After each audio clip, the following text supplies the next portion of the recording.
The timber company that had swallowed the old Sorrel Ridge Protective Association hired a salvage outfit to strip its dead fire detection line off the mountain. And the auctioneer they sent up the fire road that raw morning in October, a big, loose, jowled man in his 60s, with a sunburned neck and a clipboard gone grey at the corners, had 200 lots to move before the light failed, and no patience at all for the one he could not climb into. When the pickup of leftovers ground up the last switchback under the steel legs of the Sorrel Ridge lookout, he glanced at it once. The way a man looks at a stair he has already decided not to take, and read the lot off flat and fast. Lot 209, the lookout, tower and cab, glass mostly gone, firefinder still bolted to the table, as is where is. No key. The company kept none, and neither will you. Salvage rights to the structure only. The ground and the timber stay with the company, who'll start me. Nobody started him. 40 men in vests and ball caps tipped their heads back at 40 feet of rusted angle iron and a little glass house standing alone on the bold of the ridge, its windows blind or broken, its trapdoor chained, its stair sagging off the second landing, and not one of them wanted a shack he had to climb to on legs he could not keep, over ground that was not his. A barrel-chested man in an orange safety coat cupped a hand to his mouth and called out, loud enough to buy the laugh he was after. Nobody's set foot in that cab in 50 years, and the last man that had the key is the one that slept through the Halloran burn.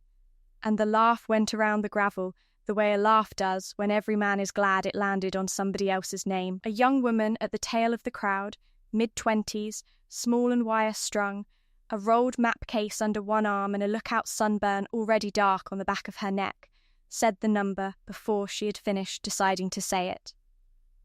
$8. The auctioneer looked at her the way you look at a dog that has just said your name. $8. I'm bid 8. Do I hear 10? And he did not hear 10. He did not hear anything but the wind combing the dead bare grass on the bold, and he brought the clipboard down flat on the tailgate.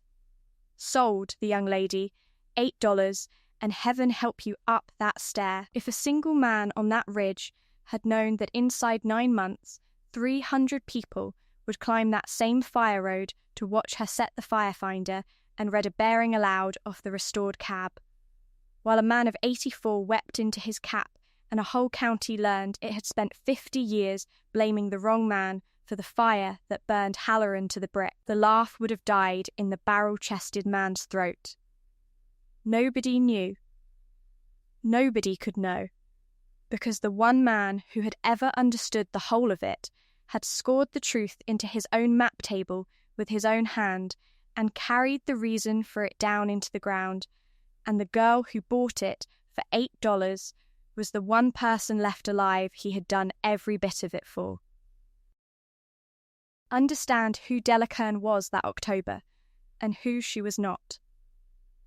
She was a fire detection tech, 5 seasons in a glass cab and a district office reading haze and building the daily weather, until August, when the county fire district went over to a ring of solar camera masts and a smoke flagging program run off a laptop, and kept the one fellow who could read the software and let go the woman who could still tell a smoke from a dust devil from a mill plume by the way it stood in the air.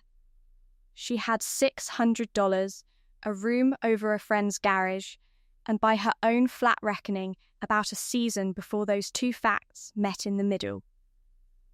And she was the granddaughter of Amos Kern, who from 1958 until the night of the 4th of September, 1973, had been the resident lookout on Sorrel Ridge, the man the county still meant when it said, without any need to say the name, the one that slept through the burn. The story every child in the valley grew up on ran like this. The Ridge lookout watched the company's timber and the mill town of Halloran packed into the draw below it, and on a dry lightning summer a fire came over the ridge in the night and ran down the draw into Halloran in the wet dark of a cloudburst, and burned it to the brick and killed 14. and the company's own board of inquiry took 11 days to hand down the finding the county has repeated. Ever since, that the lookout Kern had failed to sight and report the smoke in time, had been asleep or drunk in the cab while the fire made its run, and had falsified his journal to hide the lost hours, and was solely at fault. They pulled his lookout's rating and put his name off every fire line in the state. The Loggers Local spent what it had and lost. No charges, out of mercy, which is the cheapest thing a company can buy and the most expensive thing a town can hold against you. And Amos Kern never watched a fire again. He cut cedar shakes in a shed behind the garage, taught his son's girl to read a firefinder and box a compass at that same bench, and died 4 winters back with the county still finding somewhere else to look whenever his name came up. Her father had gone when she was small, and it was Amos who set the trade in her, who told her more than once that a bearing is a sworn witness, girl, and smoke will lie to you about everything but where it stood. What Della had that nobody else on that ridge had was the one trade nobody up there had hired for in half a century, poured into her a fire season at a time by the man they blamed, and a map case with a hand compass and a spare Alidade vane in it that meant the firefinder the auctioneer called Scrap would talk to her like a telephone. She climbed it the next morning with the bill of sale zipped in her coat, and it is worth seeing the place the way she saw it, because the county had spent 50 years teaching itself to look the other way up the road. The tower stood alone on the bald 40 feet of angle iron under a 14-foot glass cab, and inside, when she came up through the trapdoor, the whole trade laid out around one instrument. The firefinder bolted dead centre on its map table, the round paper fire map still on it under 50 years of dust. The sighting windows on all 4 walls, the log cabinet against the east wall, the wooden fire phone box, the map table pedestal in the northwest corner with a plank top screwed down and painted the grey of the floor. She was a person who read where for a living, and she stopped 2 steps off the ladder, because this cab had a fresh page written across it. The plank floor lay under the soft, even film of 5 decades of pine pollen and rust and dust, grey as flour, and through that film, from the trapdoor to the log cabinet to the map table and back, ran a line of boot prints. Crisp at the edges the way prints are, only when they are days and not decades old, narrow prints pointed at the toe, a town boot and not a corked work boot, and the right print dragged a little at the heel, the scuff of a man who carries his weight off a bad hip. At the east wall the log cabinet had been pried, its little door sprung, and the fire map had been lifted at one edge and dropped back crooked, and the record hooks that should have carried a season of paper hung, stripped and bare. Somebody with the nerve for that trapdoor chain and no key had been up here inside the week, had searched hard and gone away unhurried.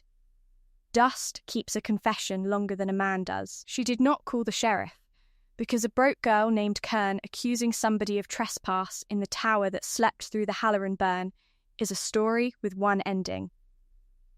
She did what a bench hand does. She laid the folding rule beside the clearest print and photographed the whole line of them, going and coming, 31 frames, and noted in a pocketbook the date, the hour, the shape of the sole, and the one detail she underlined twice, that the right print dragged at the heel, the roll of a man who favours a hip in narrow, expensive boots. Then she hung her own lock on her own new chain before noon, and at the counter of the Notch Caff, a stout woman in her 60s, with a short silver perm and a canvas apron, rang up her coffee and asked what the whole county would be asking by Friday. "You're the Kern girl that bought the tower. What do you want with that thing, Scrap?" "Read it first," Della said, and the woman, Ruth Vale, looked at her 1 beat longer than a stranger earns and did not laugh, which put her first on a very short list. The second morning the cab began to talk. She was working the room the way you work a scene and not a house, and she had come to photograph the firefinder before she touched anything, so she lifted the brittle paper fire map off the table by its two edges and set it aside, and the low sun came in flat across the tabletop, and the raking light lifted a ghost off the wood. There, on the unfaded ring of tabletop the map disc had covered every hour of 50 years, scored into the grain so it would outlast any dust, was a figure, 315 degrees, and beneath it a small ringed cross, the firefinder's own sighting reticle, the mark she had watched her grandfather score under every true reading he ever took, so a bearing could never be mistaken for an idle scratch on a table where a wrong figure could burn a town. Della Kern stood in her $8 tower with the hair up on her arms, because the reading was not a fire. A fire bearing points out a window at a smoke. This one was a direction, and any lookout boxes 315 degrees to northwest without stopping to think. And northwest in that cab was one corner and one corner only. The map table pedestal with its screwed down plank, the plank every lookout and every inspector and the narrow-booted searcher himself had stood on to reach the northwest window for 50 years. The searcher had pried the log cabinet for a book and lifted the map for papers under it and seen those very scratches and taken them for a scrapper's tally, because a scored bearing and a ringed cross mean nothing at all to a man who never boxed a compass, and even had he read 315 aloud, he would never in his life have connected it to the plank under his own boots. A tower keeps its secret under the floor a man stands on to look out the window. She backed the deck screws out with penetrating oil and a stubby driver, screws set by a careful hand and gone stiff but not seized, and lifted the plank, and her flashlight fell down into the dry cavity of the pedestal base across a surplus ammunition can gone amber with 50 years of gun grease, lashed shut and set on a dry ledge above the damp.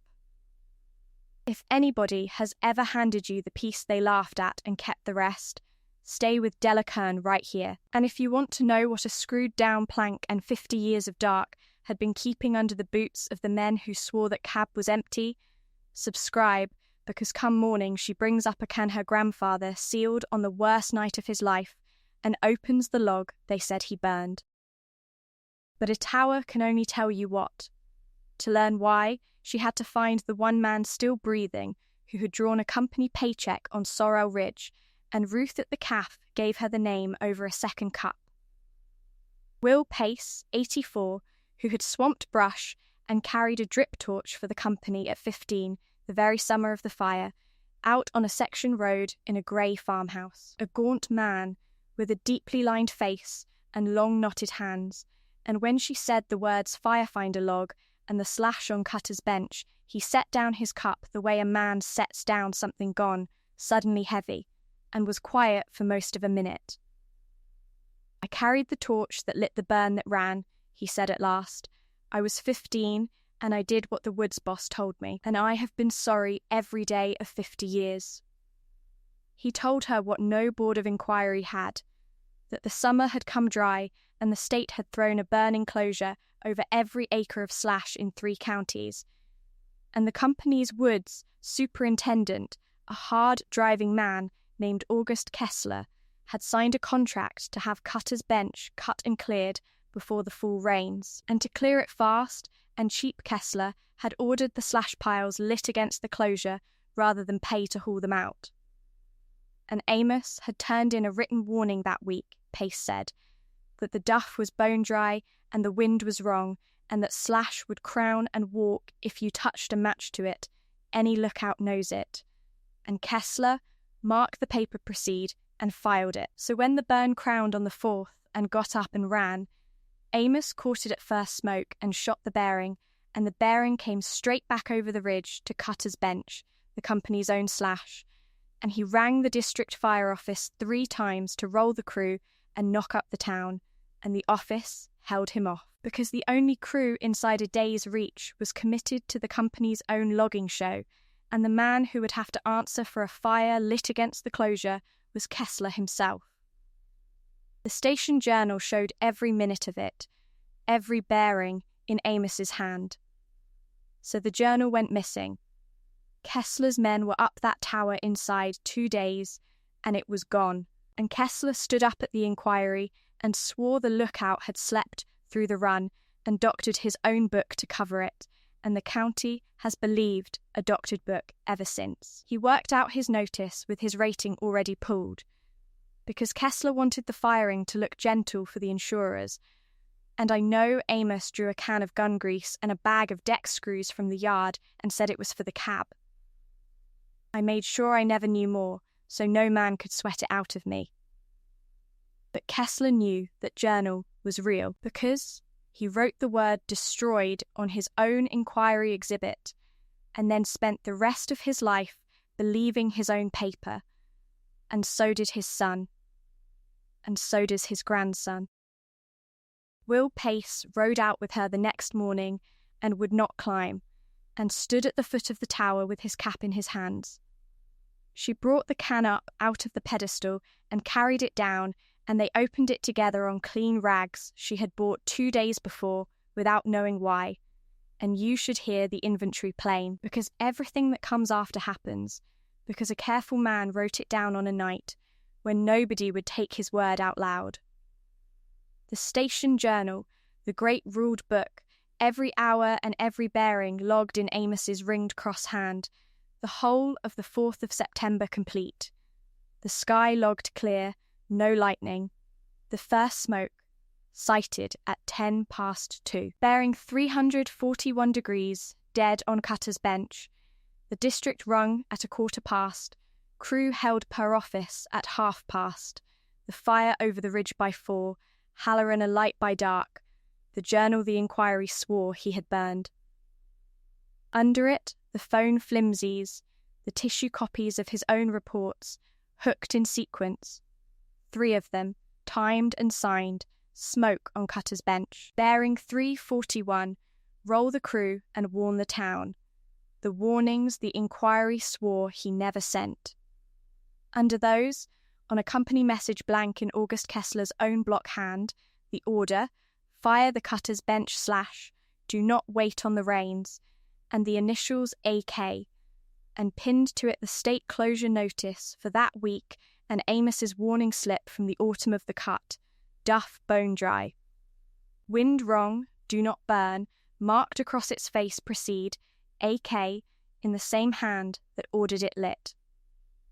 And a sworn affidavit notarized in the county seat 4 days after the fire, in which Amos Kern states that he sighted and reported the smoke on time, that it rose off the company's own /lit under the superintendent's written order against the closure, that the crew was held because it was committed to the company's cut, and that his journal was taken from the cab while he was suspended, 12 exemplars of his true hand pinned behind it, back to his army discharge. He had not hidden a grudge, he had hidden a case, and then sealed it under the feet of the men who would spend 50 years swearing it did not exist, and left it for the only heir he trusted to pull up the floor. Della did not take any of it to the newspaper or the church steps. She took it to Dorsey Lang, 74, a spare, stooped man in rimless glasses, the last lawyer on the square whose shingle pre-dated the bypass, and when he read the affidavit, he took his glasses off. My father sat second chair for the Loggers Local at that inquiry in 1973, he said, and he told me on his deathbed that they lost it on a journal the company swore did not exist, and never in 40 years shook the feeling it was somewhere and he had failed to find it. I have been waiting my whole career to be of use to that file. Lang ordered the certified inquiry record from the state and the company's own filed fire origin report from the successor's historical collection, which the successor, never once dreaming what would be laid beside it, provided for a copy fee. And they set the official report under glass beside Amos's journal and paid 2 document examiners to do it properly, one of their choosing and one the insurers chose, and both reports came back with the same ruinous finding. The line reading origin, lightning strike on the North Draw, no report received until after dark was written in a ballpoint ink whose formula was not blended until 1979, 6 years after the fire it claimed to record. Added in a different hand and pen than every entry around it, and the origin coordinate had been altered over an erasure the examiners could still read beneath, moved from Cutter's Bench to a natural draw a mile off. And the regional weather record for the 4th of September, pulled clean from an office that had never heard of any of them, showed not a single lightning strike within 60 miles that day, dry and clear, exactly as a dead lookout's journal said. The record had been changed after the fact, exactly as a dead man's affidavit had sworn, and the journal the company swore was ash was lying on a lawyer's table in Amos Kern's ringed cross hand. While all of this was quietly assembling, Gideon Kessler was learning that the Kern girl had been 3 times to the State Archive. He was August Kessler's grandson, a trim man in his late 50s with barbed steel-grey hair, chairman of the County Forestry Heritage Foundation, who gave the founders day address every year under a photograph of his grandfather, and his solution arrived in 3 prices. Through the foundation, he offered her $2,000 for the tower, calling it preservation. Through Lang's office, $30,000. And in May, he came himself, easing a clean crew cab up the fire road and stepping down in narrow oxblood dress boots, worn over at the outside heel, dragging the right one a half step.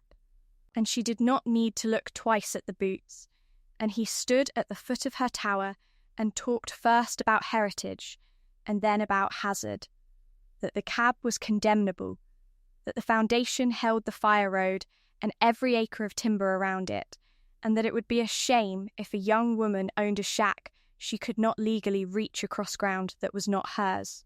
Della took the bill of sale from her coat and read him the line that said salvage rights to the structure, then laid a photograph beside it. 31 frames printed to 1 page, narrow dragging prints in 50-year dust beside a folding rule, next to the foundation's own gala photo of him in those same boots. And she said the only sentence she had rehearsed: "You cut my chain and pried my grandfather's log cabinet, hunting the journal your family swore he burned, and the only reason you went home empty is that in 50 years no Kessler ever thought a lookout would score the truth into his own map table, 315 degrees off the fire your grandfather set." He stood very still. Then he said the one honest thing anybody ever got out of him, to the ground more than to her. "My grandfather told my father there was a book that could pull our name down, and my father handed it to me the way you hand a man a live round and call it an heirloom. I have been hunting that journal since before you were born. It never once crossed a Kessler's mind that he would keep it and hide the bearing to his own slash right there beside it."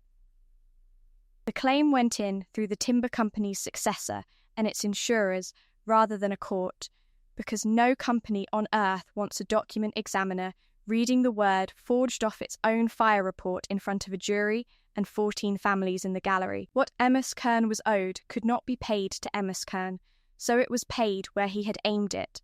A wrongful dismissal and defamation settlement figured back across the pension he never drew, and 50 years of a name in the ash, and Della would not close it without the stipulation Lang told them plainly no number bought back out. The company acknowledged, on the record in filed writing, that the finding of 1973 was false, that lookout Amos Kern had sighted and reported the fire on time, had given the true bearing to the company's own slash, had warned the district 3 times in time to save Halloran, and had destroyed no record, that the fire began in company / lit under company order against the state closure, and that notice of the correction would run 4 consecutive weeks in the county paper, where the original verdict had run for free on the county's own tongue for half a century. August Kessler was long past any reach of it, a man who had spent the last of his years believing his own doctored report, and whose stone in the churchyard still calls him the man who kept the mountain. But Gideon Kessler resigned the Heritage Foundation the same month the first notice ran, and the Founders' Day photograph of his grandfather came down off the meeting room wall and did not go back up. The Historical Society met the week the first notice ran, and the woman who had written the county fire history booklet and quoted Kessler's steady watch in it stood up and said she had written the version she was handed and would count it a mercy to write the one that was true, and Will Pace, come in shaved with his cap in both hands, stood up after her.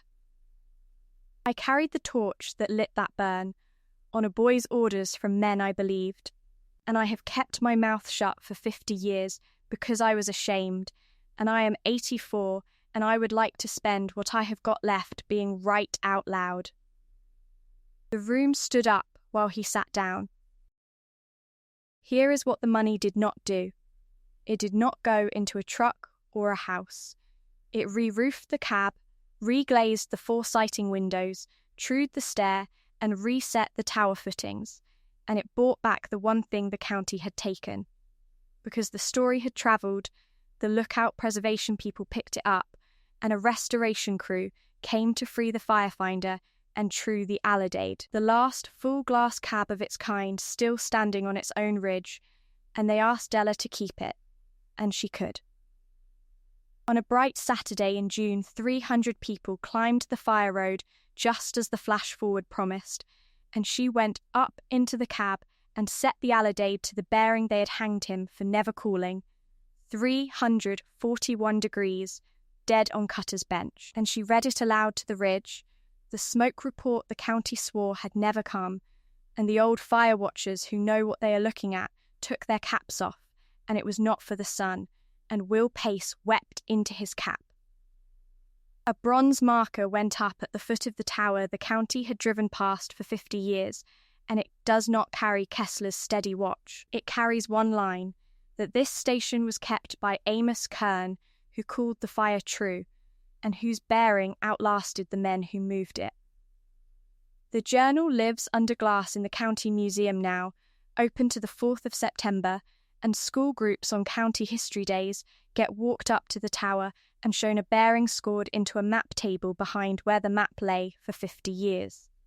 Still there because some things you restore and some things you only finally read, while Della tells them what her grandfather told her, that a bearing is a sworn witness, and a reading written down carefully is the one witness that never gets tired, never wanders off, and never once in 50 years changes its story about where the smoke stood. If this found you in a season where the people who divided everything up handed you the piece they laughed at, hold on to the lookout's kind of patience, the kind that writes it down, shoots the bearing, seals it dry, and waits for the reader.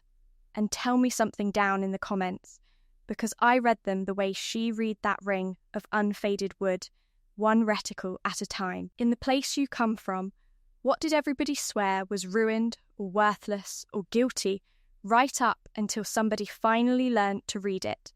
A building, a trade, a name, and did the town ever say it out loud? Tell me which, and tell me where you are watching from tonight. Because next week I have another one they told everybody to forget.